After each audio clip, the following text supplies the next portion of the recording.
Hello, everybody, and welcome to the Whole Body podcast. Today, we are very fortunate to have Marieke Steen all the way from Brussels, way away across the sky, the ocean, the sky, and the mountains. And she has come along today to tell us all about her business, what she does, how she got into the wellness industry. So, thank you for joining us, Marieke, today. And I'll hand it over to you, and you can share with us what you do. Sure. Yeah. Thank you so much for having me, Linda. It's No really a worries. pleasure.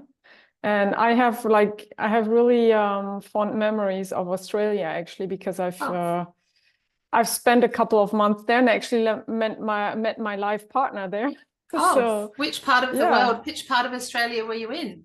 I was in Sydney and then we traveled around so we went up to Uluru and Cairns and then we went Oh, down the East Coast. yeah, So that's as much as I could see in 1 month, of basically, course. before I had to Yeah. head back. But yeah, I have really fond memories of Australia because I met so many friends that I'm still in touch with, and also my partner. So yeah. And now you both reside in Brussels, right?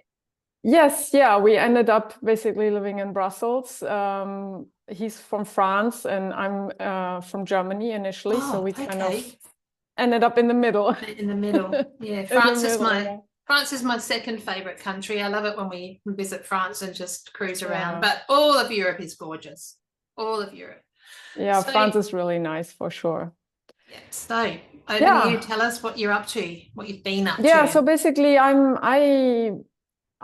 reconverted because of my own health issues that kind of started in my mid 30s.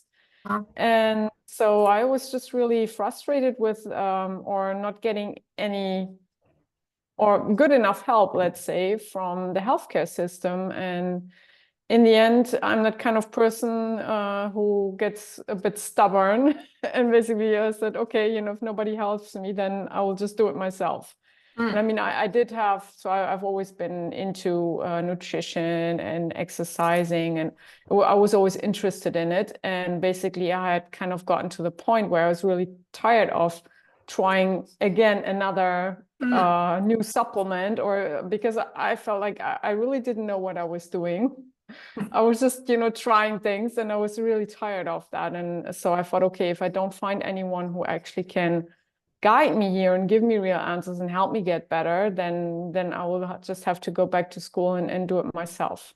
And that's what I did. So I became a functional nutritional therapy practitioner. That's a school based in the US. Was that And with, is that that was Mark Sisson or who was it's a that? nutritional therapy association that was NTA. found.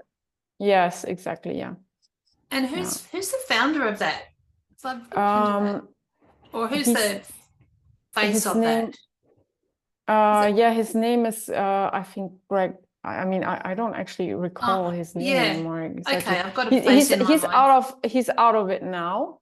I think it's Right. yeah, the school has been basically when I started studying with them, he was still the leader The leader, yeah, director, and person.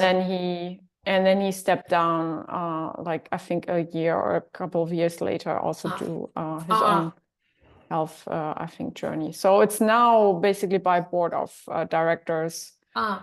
um, yeah, led. And yeah, and that basically already helped me understand many things much better in my body, but it still wasn't, let's say, good enough.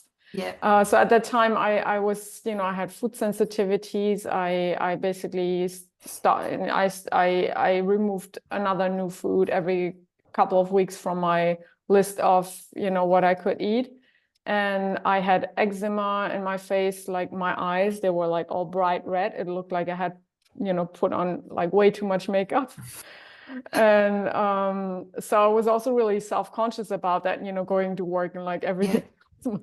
So that wasn't nice. And I had terrible digestive issues, bloating, gas, and it was pain. I had like Ooh. all kinds of histamine reactions, and my hormones were like all over the place. I was actually almost in menopause at that time. Right, and you were only Um, young.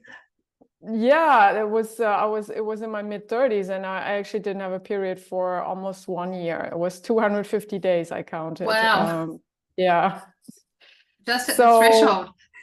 it's yeah, it was basically I was a mess. And the NTA training helped me a lot. I'm really grateful for that, but it wasn't actually it didn't get me basically to where I wanted to go, like feeling much better. Also the fatigue. And so I basically continued on with all kinds of functional trainings on the microbiome and food sensitivities and the Wow. hormones and blood chemistry, and then Goodness. finally mycotoxin illness, autoimmune disorders, neurodegenerative diseases. And so yeah, and that's where I am today. Gosh, you've done the whole shebang, as we would say, haven't you? You've done everything. Yeah, kind of. And I think it's also, I'm a very curious person. And it's been also my own health that's always, and a bit, I always find it so fascinating, the human body. So I'm a little bit of a control freak. So I just really like to know what's going on in my body. And so Yeah. if I know like, oh yeah, this is this, and this is this, and this is how I can fix it, then I feel comfortable. So I think that's also what's kind of driving me to always continue learning. And then there's, of course, also the work with my clients where I find that, what you learn in the books is not always the reality. So, you have to always continue challenging and exchange with colleagues, and maybe find a new training that can actually, bring you that kind of information that basically helps yourself or your clients. And yeah, but I really actually wanted to talk about blood sugar too, because I know that's Yeah. your thing, right? It is my thing. Yeah, that is my thing. And Tell us what you know. yeah, and basically what I have had elevated blood sugar. Basically, I'm in officially in insulin resistance category. Yeah. I have been for the past 5 years, I think, or even longer. And Oh, my blood work has actually not improved at all. It hasn't changed. wow, truly. Goodness, Yeah. okay.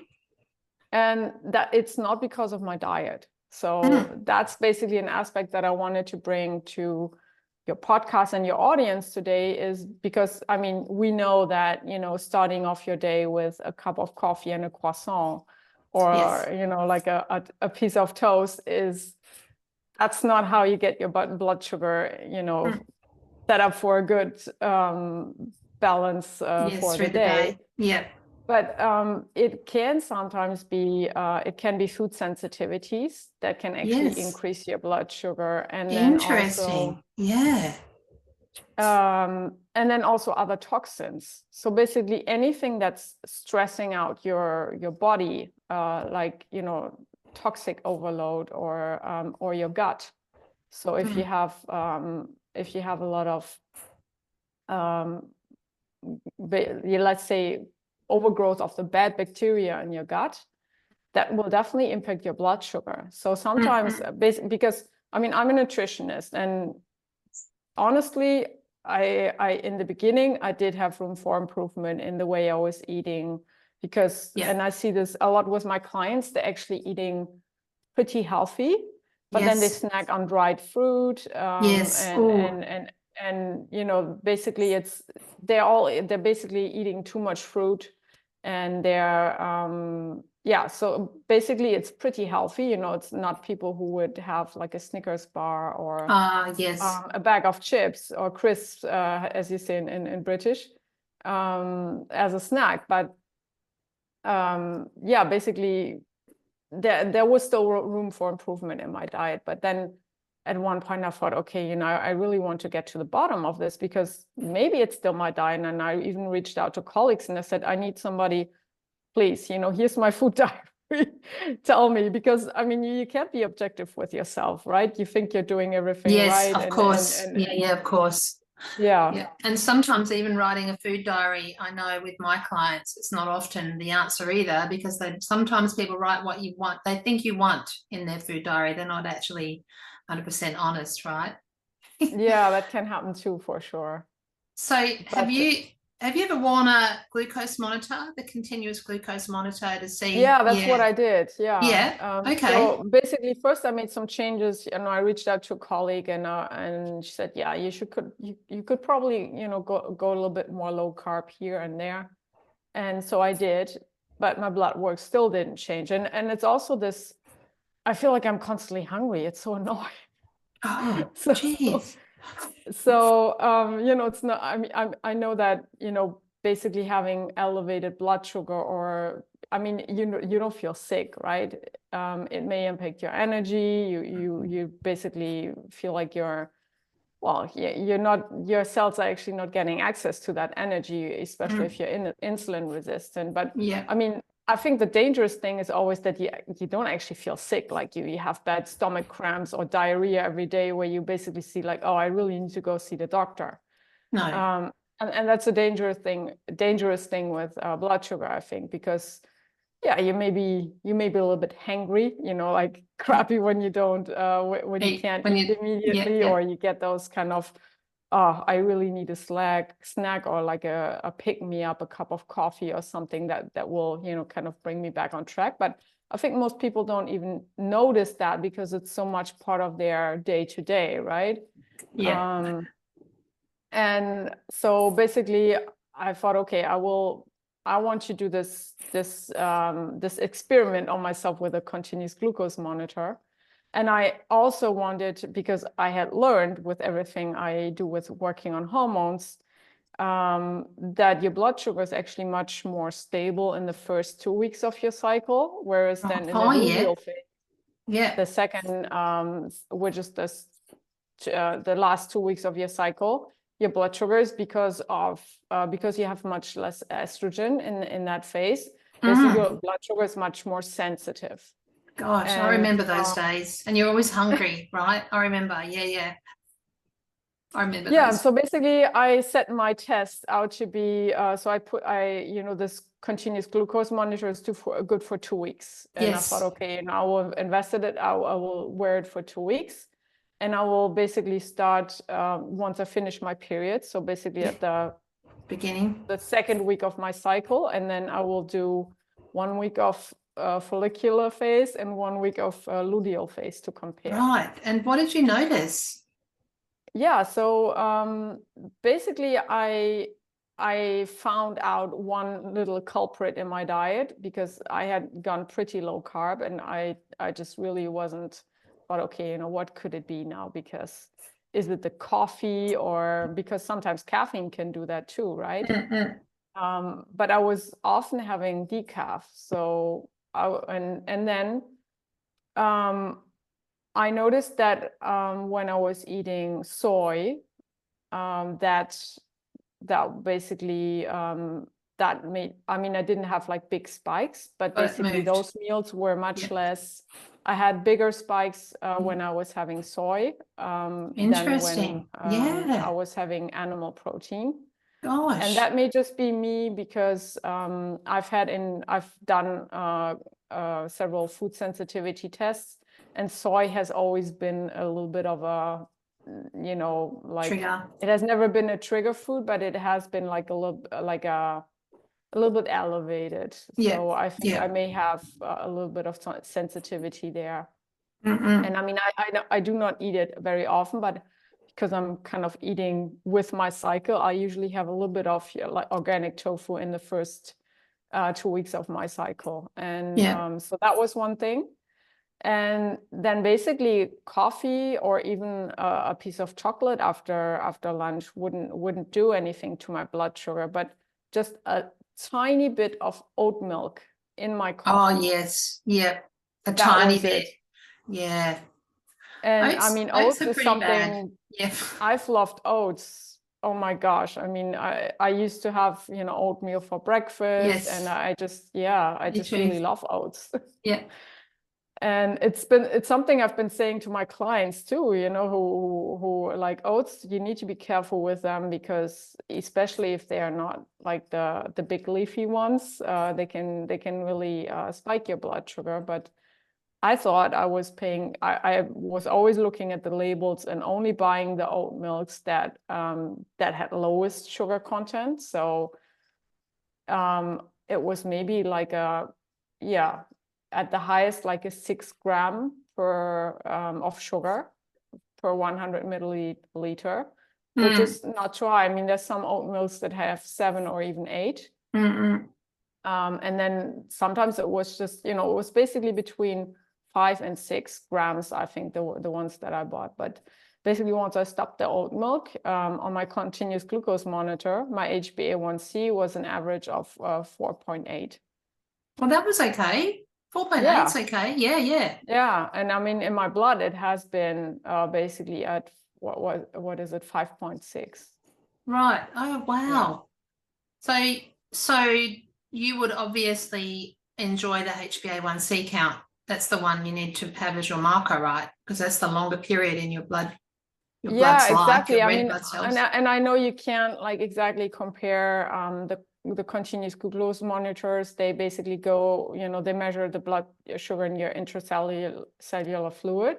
Whereas, well, if you get your blood drawn, then of course it's in your blood. So you can't like exactly compare them, but basically that kind of reassured me that it wasn't that my diet is pretty okay, and that I wasn't doing nothing wrong. And I mean, also I was actually taking berberine after for breakfast, and I was like, okay, it's crazy that my blood sugar actually doesn't budge. So when I wore the continuous glucose monitor, I found even if I was driving in traffic and I was in a traffic jam and I had stress, it would shoot my blood sugar up. So it's actually your mindset as well, rather than just what you're eating. It can really affect your blood glucose levels, right? Which is pretty crazy when you consider, because as you've already said, people will have insulin resistant and won't know because you don't really feel ill until 10 years later when it's developing into pre-diabetes and then diabetes. So people go through their life listening to the food, the Australian food guidelines, eating their oats for breakfast, doing their things that they think are healthy because that's what we're told, and they actually aren't, because they're actually detrimental to your long-term blood sugar levels. And people aren't even aware. They don't even know that this is happening to them. It's just a very quiet disease that develops over time, and you don't even know that it's happening. And all of a sudden you begin to get blood pressure problems. You begin to get extra tired because your body's running on low energy, even though it's got lots of energy on it. Your body, you get that nice little round belly that arrives. And it's interesting. I'd like to hear what you think, because I've always wondered about the connection between insulin resistance and menopause and women gaining weight, because if we look at that 10-year picture of when it begins to develop from, say, 35 to 45, and then women are entering perimenopause perhaps by that point and starting to gain weight, it's always put on, the blame is always put on to the hormones, which I know there are hormones and things happening at this time, but then you have to look at the history of where has this change come from. So I'm always curious about that connection between menopause and weight gain and insulin resistance. Like in Australia, insulin resistance isn't checked. It's not a checkup that you have to ask for it. The GP doesn't just do an insulin resistance test. What is it like in your country? I mean, in Belgium, they will often even check HbA1c, but the standard is just the fasting glucose, and they usually don't check insulin. But what I usually do with my clients, I send them to go to their GP, and basically they ask for it. Yes. And it never is a problem. That's right. I mean, they would not do do the glucose test where you drink that sugary solution. That they usually wouldn't do if there's no signs of elevated blood sugar. Yeah, it's interesting. So your country's the same as ours, so people don't know to ask for that test, which I think is fairly pivotal to have done early in your life, so you can see where you're at. They Yeah. will never know, and it will just keep Because that fasting increasing. glucose, it really doesn't tell you anything, does it? No. And then also No. they continue, the lab ranges, they're really Yes. just based on the average of what you're getting. And basically they just keep on increasing the tolerated rates for glucose. Yes. So they Now, can. I think they just increased it here to 110. Fasting glucose is still normal. I was really shocked when I don't saw know that. what that. That was just I don't know what recently. that relates to. In Australia, the fasting glucose is, I think, Well, up I mean, to. at 120, you're really diabetic Yeah, already, I like would say according so. to the categories. So Yeah, I was really shocked to see that.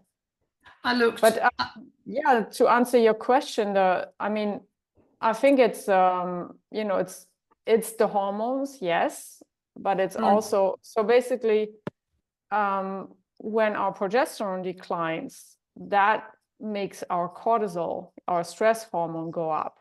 And so the less progesterone we have, the higher our base level of cortisol usually. And the more stress hormone you have circulating in your body, so you will feel you're less resistant to stress. Many women feel more edgy, more anxious, which is all really linked to low progesterone. But also when the cortisol rises, it basically plays into that. Then, as I said, I mean, we're losing our tolerance to eat these high carby foods. So just quickly going back to my experiment, I was having the same dinner in my luteal phase that I had in my follicular phase, and I had 10 points more on my glucose monitor, post-meal reading. What a Yeah, difference. it was exactly the same dinner. Yeah. That's huge, isn't it? Yeah, definitely. So I've been reading a book by Elizabeth Blythe, I think her name is. Do you know that name, Elizabeth Blythe? Or I might have to message you this book. And she, in some of the book that I've been reading, she has been saying that when your ovaries start to deplete and they're not producing the hormones that you need anymore, your adrenal glands take over and produce those hormones. Is that what you understand as well? Yeah, exactly. That's what. So basically, that's the second part of it. As I said, so your progesterone goes down, your cortisol goes up, then your estrogen goes down too, which has again a negative impact on your blood sugar. But what then happens is basically everything, the life that you've led until then, it really has a big impact. And also, as you said, the stress. So yes. This is basically something that we are kind of responsible for ourselves, right? Yes. And that we only actually come to realize when it's a little bit too late. Yes. So the adrenal glands are basically then the adrenal glands they're tiny little glands. They're located above our kidneys, and they're basically the ones that produce cortisol amongst other hormones. And as you said, once our ovaries stop producing the progesterone and the other hormones, but basically the progesterone will be then produced by the reserves of your adrenal glands. But if we always talk about adrenal fatigue. I mean, this is actually what's happening. So, you can't really tire out your adrenal glands unless you have Addison's disease, which is an autoimmune disorder. Yes. But it's a little bit, like we say, burning, both the candles on both ends. Or so the more stress you've had, be that mental or physical or whatever, leading up to your these years of hormonal transition, basically you could say the less resilient you will be, and the more you will likely suffer from the more symptoms. Imbalance. Because some people sail through menopause and have no symptoms at all, and some women have just the worst time.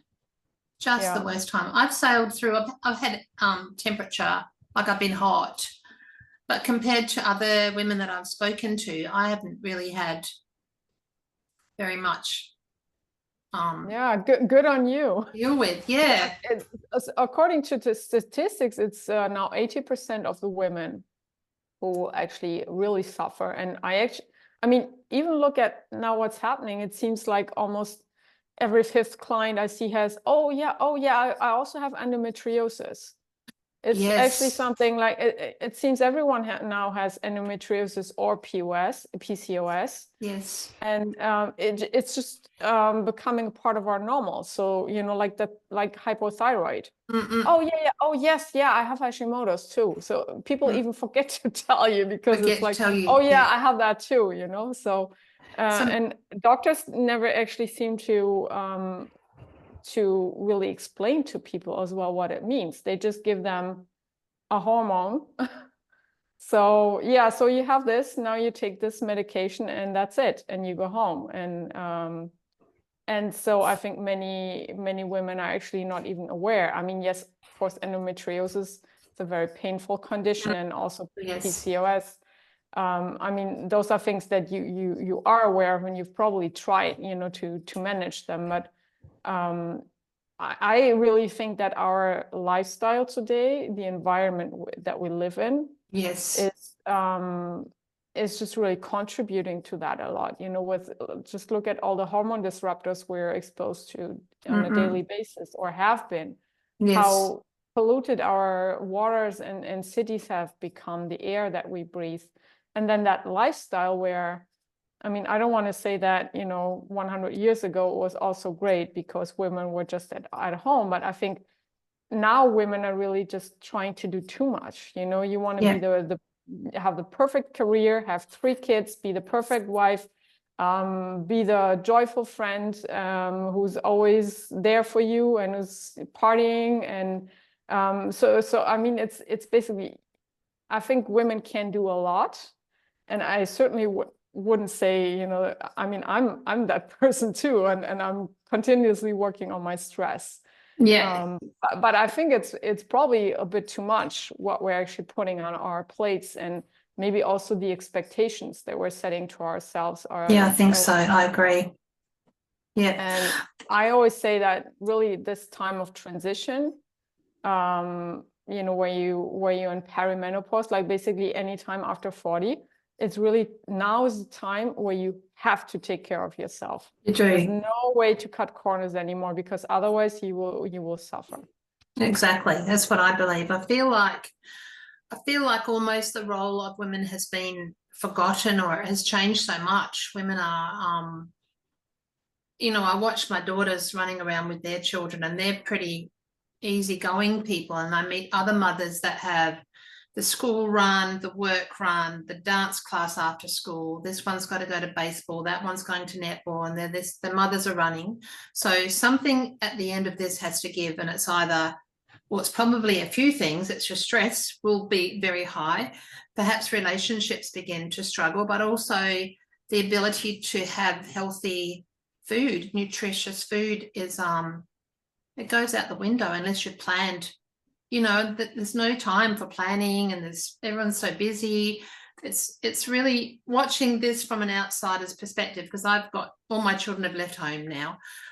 It's easy to see how stressed and tense that women are because of the world that they're in. It's very, very fast. And then they've got Google to tell them all the answers, and they Google their answers, and they come up with these things. And it doesn't help with anxiety too, does it? No, it doesn't. I've been Googling a bit myself today, so I had to turn it off and do other things instead. But you can go down that rabbit hole, and your anxiety levels just come up, which doesn't help that adrenal gland, that poor little thing that's trying to keep you going at all. It's only little, isn't it? We expect so much.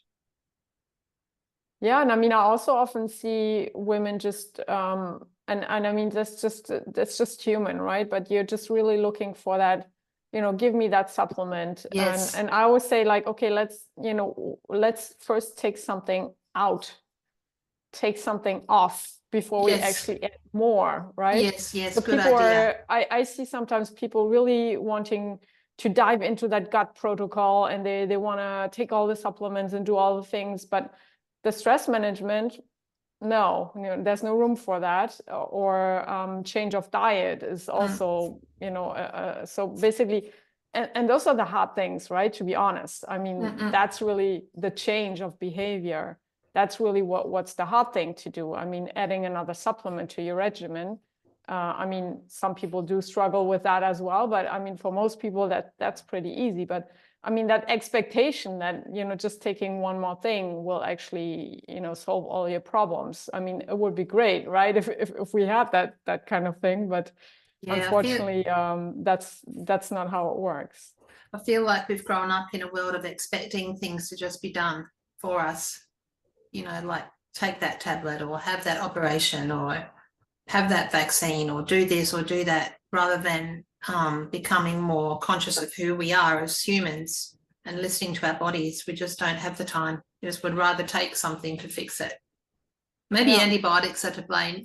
They fixed everything, and that was that. But, yeah, I don't know. I mean, I do think though that men are worse than women. Are like most men, they're so out of touch with their bodies. I mean, they won't even notice any problems they have. So, and women are much more in tuned, I think, already. Like it's probably part of intuition or I don't know what, but usually it's I feel that women are already in that place where they say, oh no, I mean, this is bothering me, I feel this, or I know that basically I don't feel heard. I went to the doctor and he just gave me this prescription and it's not solving my problem. So yeah, that's true. So who's your ideal client? Who's your perfect client that comes to see you, or who do you see the most? So I mostly work with women. I mean, sometimes I also work with the husbands. Yes.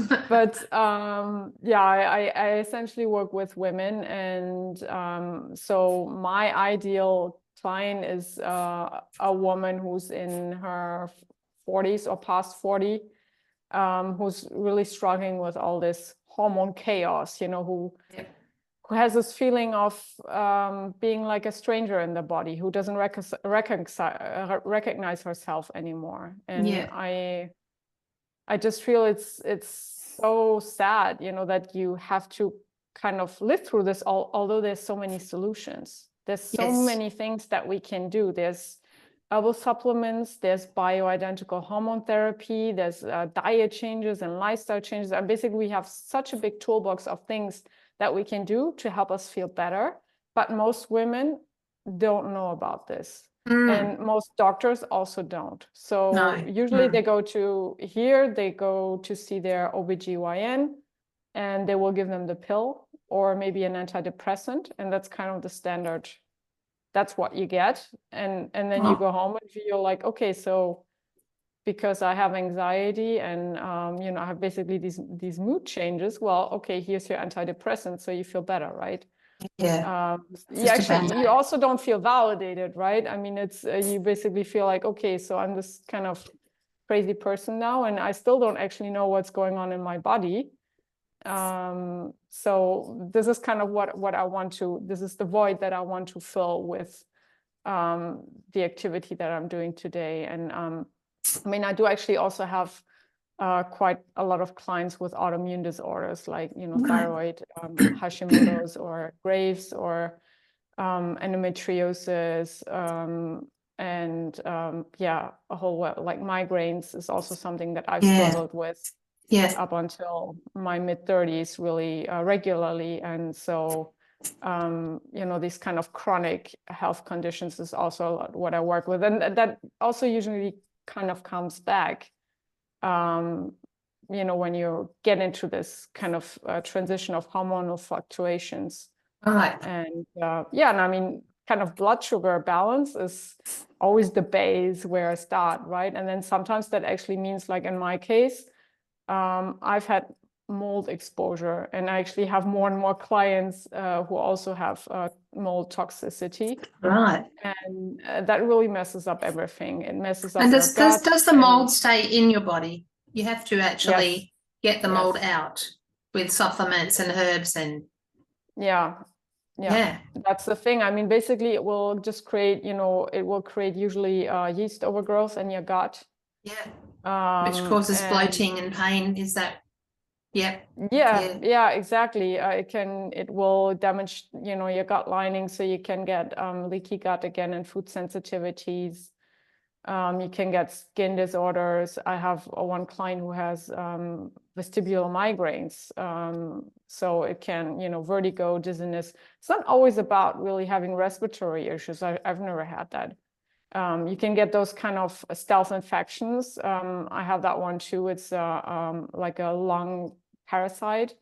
Oh, So goodness. yeah, it's really horrible things that mold can do to your body. So it's really important to actually properly, clean your house, eradicate the house, but also your body afterwards. And the challenge is that you really need to do it slowly and safely in order not to feel more sick. And tell us about your cookbook, your hormone balancing cookbook. Yeah, so that's basically a cookbook that I designed based on, all kinds of recipes that I either created myself or that I've over the years kind of transformed into a, blood sugar friendly.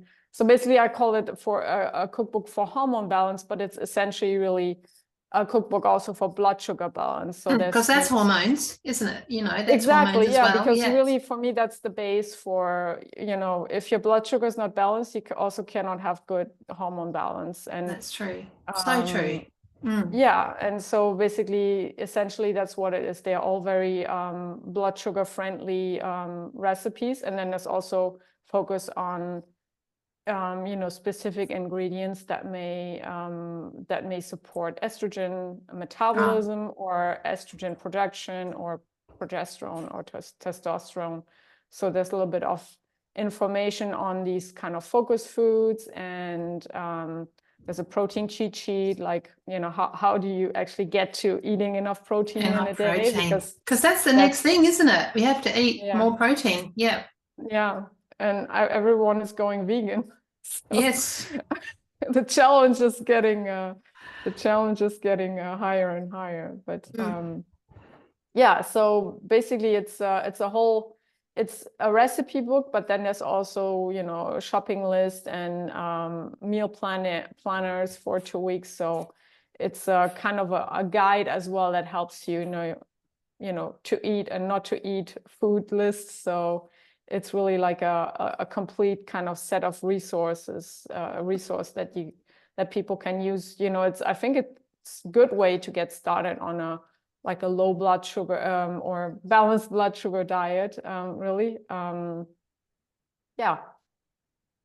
And you've got a hormone harmony program that you run. So do people buy that and follow that themselves, or do they interact with you through Zoom sessions, or how do you? Yeah, so I mean, I call it a program because I've created so many videos and resources that people will then get as homework in between sessions. But I really find it important to keep that, direct contact with the client. So really, I will always do a tailored. It's a program, but it's always really tailored to every client. It's just because I call it a program because there's all these resources that people also have to consume and learn on their own time.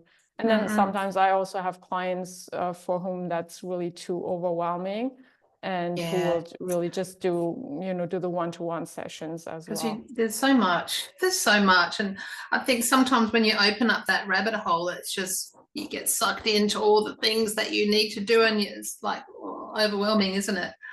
Can be overwhelming. Yeah, for sure. Yeah, definitely. Have you had anyone in the wellness industry that's particularly inspired you, like a book or a podcast or a person that's really ticked some good boxes or stands out and you remember? Yeah, I mean, I love Dr. Carrie Jones. I don't know if you're familiar with her. Terry Jones. Carrie Jones. Yeah, she's been the medical director of, she invented the Dutch test. Oh, I've heard about the Dutch hormone test. Yeah. So she's been medical director of that laboratory, and now she's moved on to another company. But I just really like the way she talks. Also, she educates about hormones. It's very funny and very kind of light. I might have to look her lighthearted. up. Does she do Yeah. podcasts and YouTubes?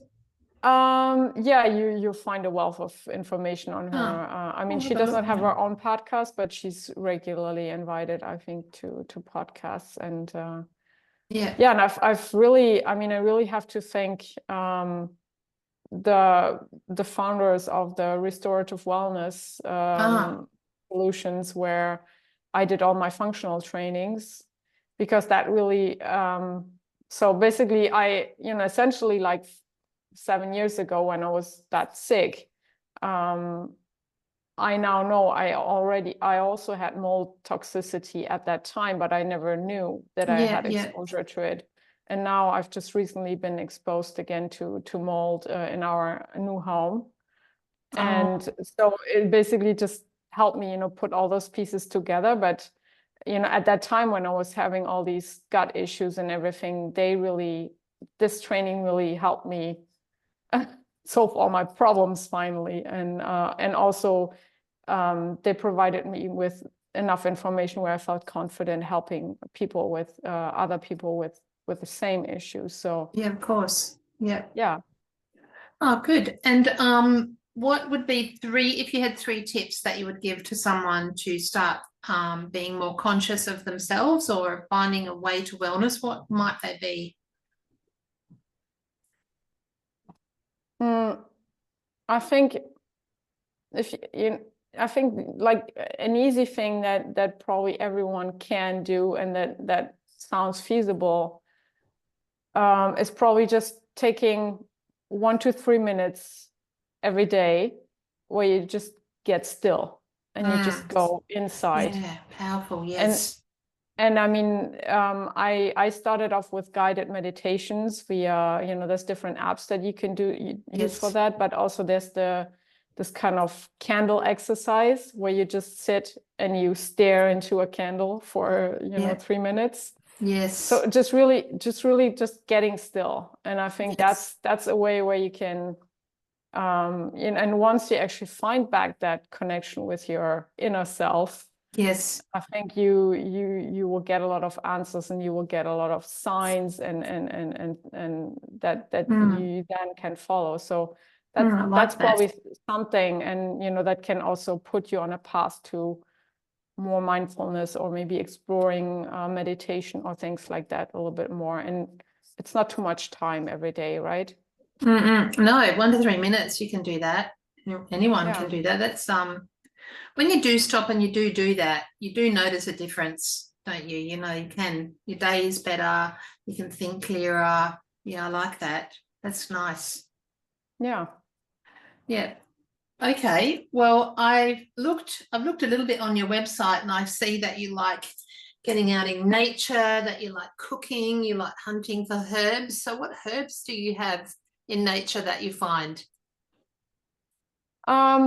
Yeah, I mean, I wouldn't basically when I go in the woods, I often don't dare to to bring back those things, because you never know, basically which kind of animal Has been around has. them. I mean, I was I mean, I like to collect like raspberries or stuff that I would find, but then there's also these kind of foxes that would pee on them, and Yes. you need to be careful with those Careful kind what of you bring parasites back. that so but we do have a good farmers market, so I love cilantro. That's kind of my favorite herb. Oh, yes. Yeah, I think it's Yeah, so coriander. Cilantro is coriander here, I oh think. yes, Yeah. yeah, Yeah, yeah. yeah.